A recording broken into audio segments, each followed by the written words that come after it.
Hello, little ones.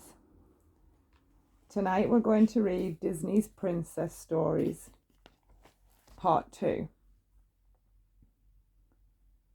Dumbo, If Not for Friends. Dumbo the elephant felt all alone at the circus. His mother had been locked away for trumpeting at a child who laughed at Dumbo's enormous ears, and the other elephants blamed Dumbo for his mother's imprisonment. They laughed at his big ears too, and turned their backs on him when he most needed friendship and understanding. In disbelief, a friendly mouse named Timothy listened to the mean-spirited gossip of the large elephants. Knowing that they would be terrified of a little mouse like him, he decided to give them the fright of their life. After all, someone had to stick up for little Dumbo. What was wrong with having big ears anyway, thought Timothy. As far as he was concerned, Dumbo was a cute baby elephant. So Timothy waved his arms and stuck out his tongue. The elephant shrieked in fear, climbing poles to get away from the small mouse. "Pick on someone your own size," yelled Timothy. He chuckled at their silliness.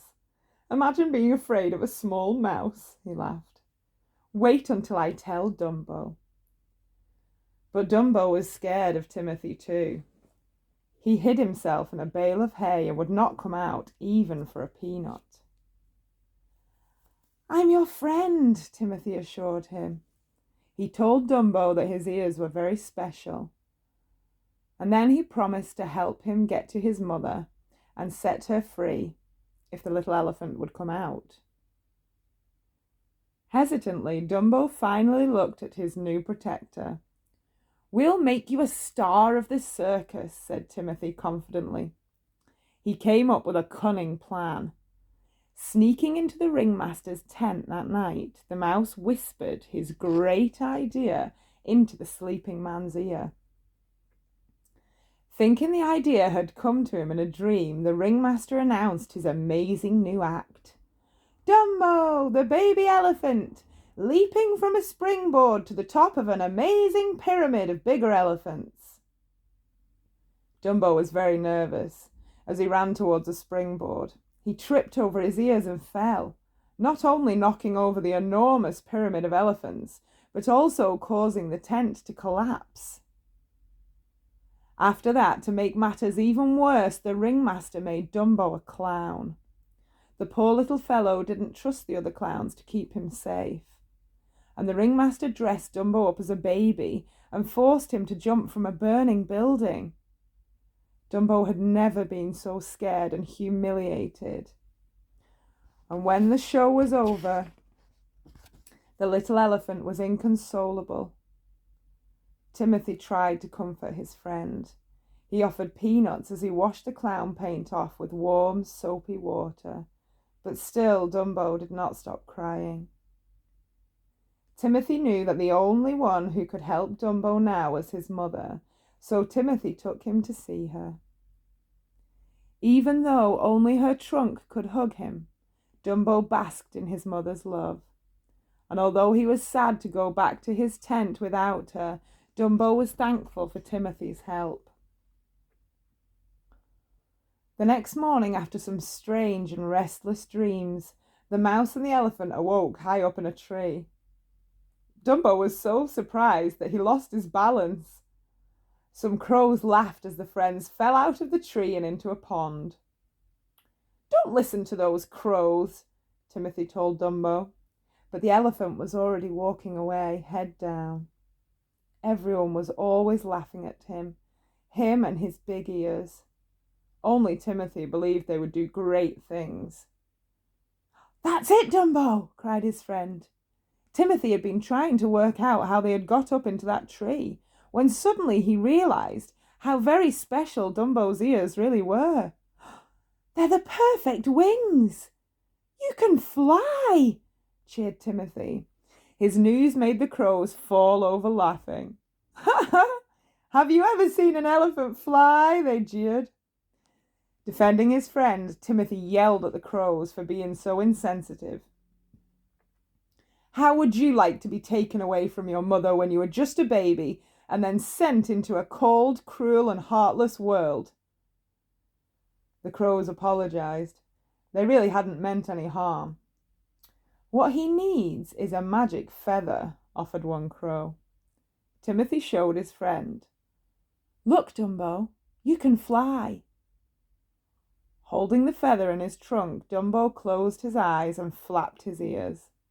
He wanted so much to believe Timothy. He was flying. He opened his eyes again, and the little elephant, overjoyed. He held the feather tightly, flying through the sky like a bird. Timothy cheered from his seat on Dumbo's hat, while the crows praised the elephant's talent. That night, Timothy's prediction of stardom came true. And at the circus, Dumbo stood at the top of the burning building. He didn't feel frightened. Now he had his magic feather, he knew he could fly down safely. But just as he leapt into the air, he dropped the feather and panicked. And as Dumbo began to fall, Timothy cried, "Flap your ears! Flap your ears! You can fly!" Dumbo flapped his ears and flew, astonishing everyone who had once made fun of his big ears. Finally, the ringmaster was so pleased that he ordered the release of Dumbo's mother, and the pair were reunited. With love and pride, Timothy agreed to become manager of the world's only flying elephant.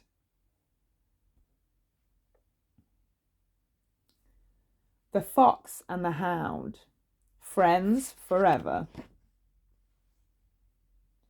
Todd was a fox and Copper was a hound. They played hide and seek, they swam in the water, and they wrestled and ran together.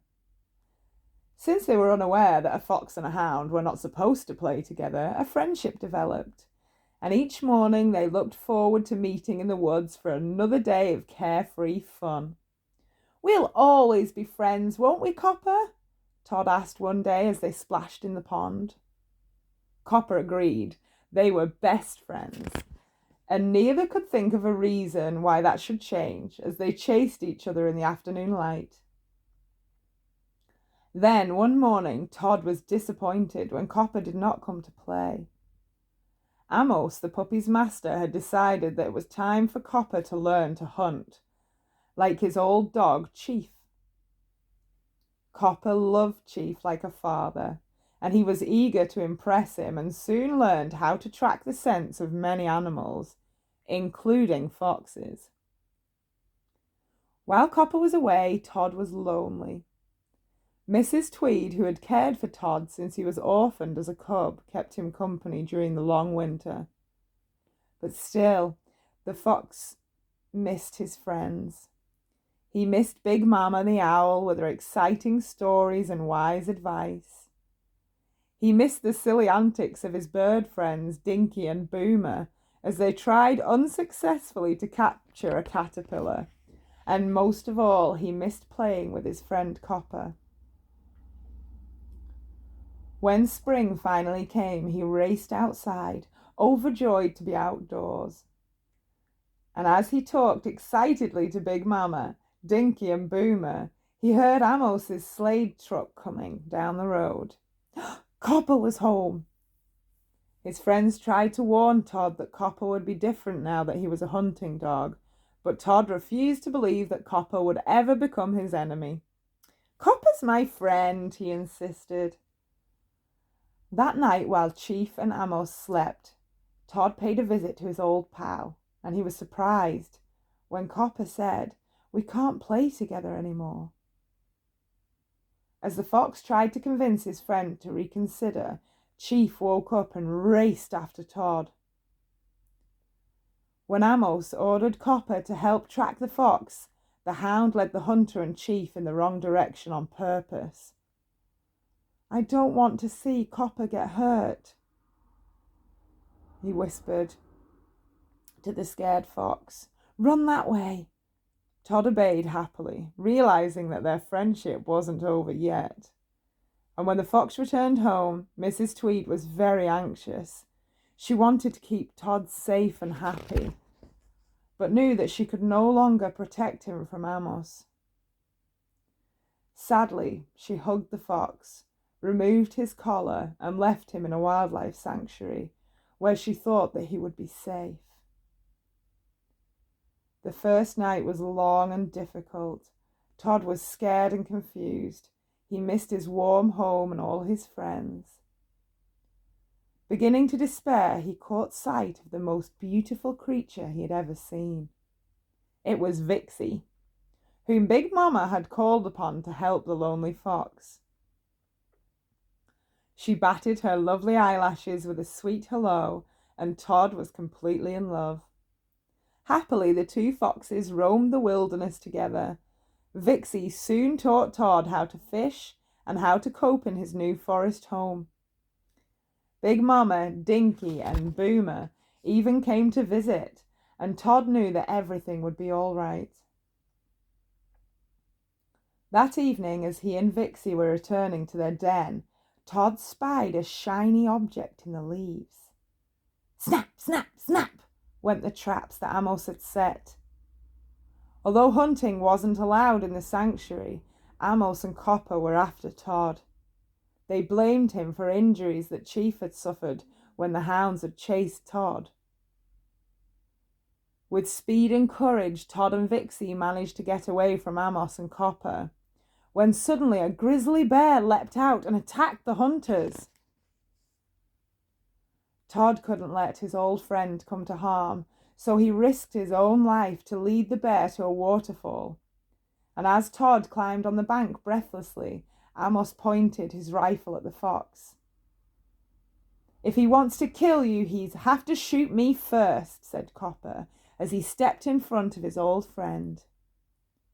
Copper knew that Todd had risked his own life to save him and his master, and he finally realized how important friendship was. A true friend like Todd would be a friend forever. In peace and contentment, Todd and Vixie remained together, their love blossoming in the freedom of their forest home.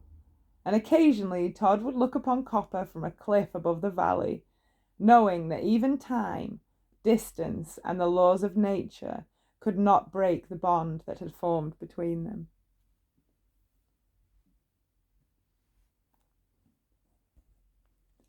A Bug's Life. For the Love of a Princess. It was harvest time on Ant Island, and all the ants were busy picking grain.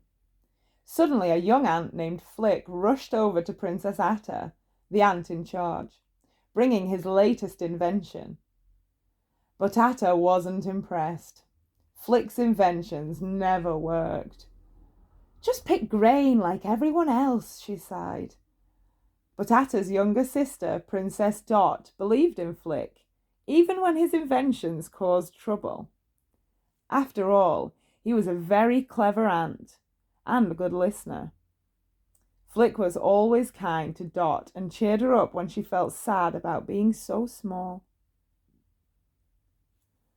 A gang of grasshoppers were terrorizing the ant colony, and Flick decided to go to the city to search for some rough bugs that could fight the grasshoppers. The other ants did not think that Flick would make it back alive, but Princess Dot believed in him. She waved confidently to her friend as he sailed away on a dandelion seed. Soon Flick returned. "You did it!" Dot cheered. But Princess Atta was worried. Could the assortment of bugs he had with him really conquer the grasshoppers? No one knew that Flick had, in fact, brought back a troupe of circus performers who thought that Flick wanted them to put on a show. Atta was won over, and when the strange group bravely rescued Dot from the path of a hungry bird, "Hooray!" shouted the ants. Their applause stunned the circus bugs. No one had ever appreciated them before. They were filled with pride as the colony treated them like heroes. A group of young ants called the Blueberry Scouts asked for autographs, and the circus troupe decided to stay for a while. But they made it clear to Flick that they were not fighters. He assured them that with his new plan, they would not have to fight. "Your rescue gave me an idea," he said. "Let's build a mechanical bird to frighten the grasshoppers and their leader, Hopper." After Dot's rescue, Princess Atta pulled Flick aside. "I want to apologize," she told him, explaining her doubts about the warriors. "I was afraid of making a mistake. No one believes that I'll be a good queen. It's as if they're all waiting for me to fail." Flick understood. And Princess Atta knew that Flick did understand, and she felt guilty for never believing in him. She was proud to be a part of Flick's new plan, and she directed the colony to follow his orders as they built a bird to chase Hopper and his bully followers away for good. When the bird was finished, Flick told the circus bugs they could leave, but they changed their minds. They believed in Flick too. "I don't want to go," started Dim, the giant blue bug, and the others agreed. At that moment, P.T. Flea, the circus owner, came looking for his circus bugs. He told the ants that they had put their faith in circus performers, not warriors. And Atta couldn't believe that Flick had lied to her. She had trusted him, and now she angrily sent him away with his circus pals. "It's okay," the circus bugs comforted the forlorn Flick. "Being a circus performer's not such a bad life." But Flick was too unhappy to be cheered up. When Dot caught up with them, Flick was still feeling worthless and sad. She and the circus bugs believed that his plan would work if only they could convince Flick to trust in himself. Dot knew how. She reminded him how he had encouraged her when she felt small and helpless. Nodding gratefully to Dot, Flick returned to Ant Island with the circus bugs. And that evening, as the grasshoppers feasted on the ants' grain, a circus bug parade rumbled into sight. "We are here to entertain you," they announced. The grasshoppers were busy watching the circus act and didn't see Flick climbing into the bird machine. When the grasshoppers saw the flying bird coming towards them, they ran for cover. But then the bird burst into flames, and Hopper saw that Flick was climbing out of it. He was angrier than ever, and when Hopper took Flick hostage, Princess Atta knew she was his only chance. She realized that he had always put the colony first. Risking her own life, she flew after them, grabbing Flick away from the grasshopper. Flick advised Princess Atta to fly towards the bird's nest. She trusted his wise instincts, and Hopper became lunch for 3 hungry hatchling chicks. At last the ants were free. Happily, Atta and Flick returned to Ant Island. And Flick was proud to see Atta crowned queen, as she happily appointed him the colony's official inventor. Thanks to Flick's courage, Hopper and his gang would never bother the ants again.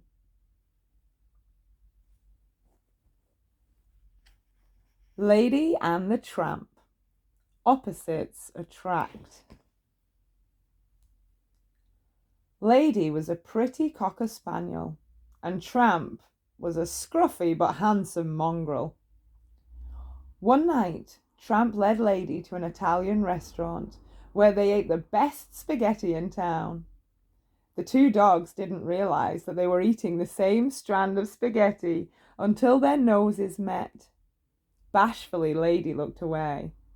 What a romantic night, they both thought as they walked around town, with their stomachs full and the stars smiling down on the quiet streets. With unspoken commitment, they placed their paws side by side in wet cement, gazing at each other lovingly.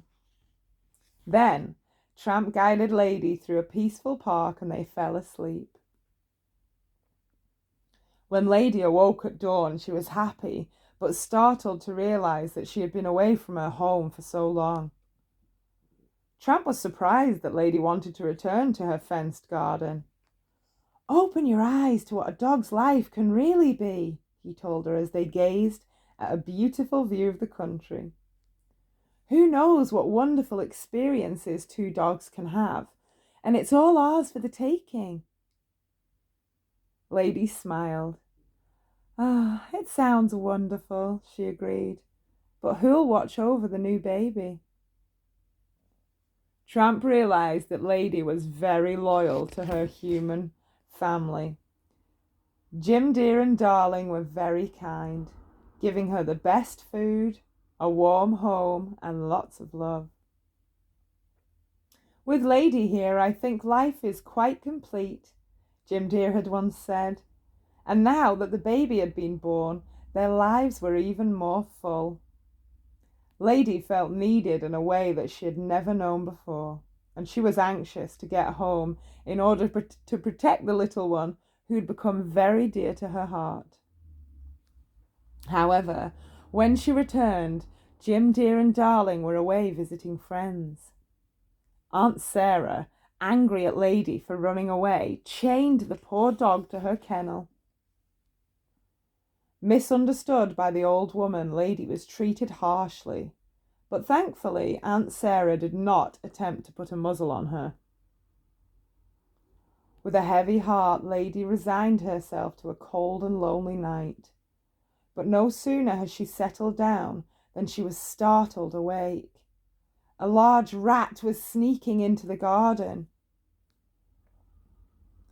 Yanked roughly by her chain when she tried to give chase, Lady watched helplessly as the rat scurried through an open window and into the baby's room. Fearfully, she barked with all her might. "What's wrong?" called Tramp, running to help. And when Lady explained, he hurried to protect the baby and fought with the vicious rat until the creature was dead. Lady, who had tugged herself free, stood proudly by his side as Aunt Sarah entered the room to check on the crying baby. "Merciful heavens!" Aunt Sarah exclaimed when she saw the cot overturned and the room in disarray. Not seeing the rat, she blamed the two dogs and called the dog catcher to take Tramp away. Lady barked desperately. Luckily, Jim Dear and Darling soon arrived home. "She's trying to tell us something," Jim Dear insisted. Quickly, Lady led them to the rat. Overhearing the humans, Lady's friend Jock and Trusty realized what had happened. "We've got to stop the dog catcher," declared Trusty, chasing down the road. Jock followed, and soon they managed to track Tramp down. However, when they attempted to make the dog catcher stop, the cart suddenly veered out of control. It turned on its side, toppling onto poor old Trusty. Jock was inconsolable until he discovered that Trusty had only broken his leg. Just then, Jim Dear and Darling arrived with Lady. Jim Dear realized that Tramp had rescued the baby and invited him to live with them. Tramp found that some humans could be trusted after all, and living in a fenced garden wasn't so bad. Tramp was proud as he showed Jock and Trusty his new collar and name tag. And that Christmas, as well as their human family, Lady and Tramp had puppies of their own to watch over.